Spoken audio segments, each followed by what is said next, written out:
data? Is there a substance of thought? The mind is structured in layers, just like the universe is structured in layers, from superficial to profound. And if we use the mind at a very superficial level of ordinary thought, we have very limited power, very limited power. The brain is made up of tiny nerve cells called neurons. These neurons have tiny branches that reach out and connect to other neurons to form a neural net. Each place where they connect is integrated into a thought or a memory. Now, the brain builds up all its concepts by the law of associative memory. For example, ideas, thoughts, and feelings are all constructed and interconnected in this neural net, and all have a possible relationship with one another. The brain does not know the difference between what it sees in its environment and what it remembers, because the same specific neural nets are then firing. We know physiologically that nerve cells that fire together wire together. If you practice something over and over again, those nerve cells have a long-term relationship.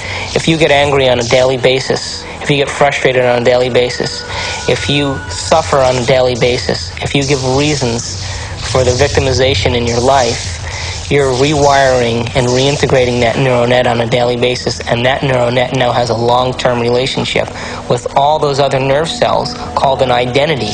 We also know that nerve cells that don't fire together no longer wire together. They lose their long-term relationship because every time we interrupt the thought process that produces a chemical response in the body, every time we interrupt it, those nerve cells that are connected to each other start breaking the long-term relationship. We are physically, chemically, emotional human beings. That's not a bad thing. It only becomes a limitation when we keep accessing those same emotions and those same attitudes on a daily basis and go nowhere in terms of our change or evolution in our life. We have never had enough time to care for anyone else other than our own emotional addictive needs. We keep quantum physics and the understanding very simple for the layperson, that our observation has a direct effect on our world.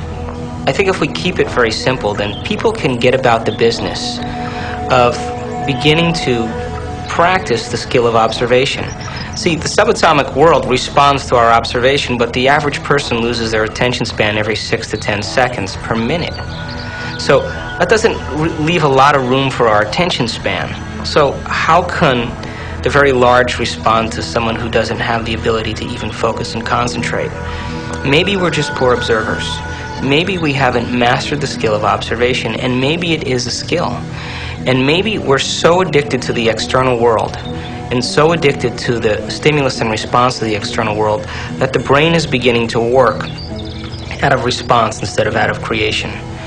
If we're given the proper knowledge and the proper understanding and given the proper instruction, we should begin to see measurable feedback in our life. If you make the effort to sit down and design a new life, and you make it the most important thing, and you spend time every day feeding it like a gardener feeds a seed, you will produce fruit. You will produce fruit. It's not a bounce. Gotta be on the court to be in play. Welcome to Duke Reginald's Court of Unending Possibilities.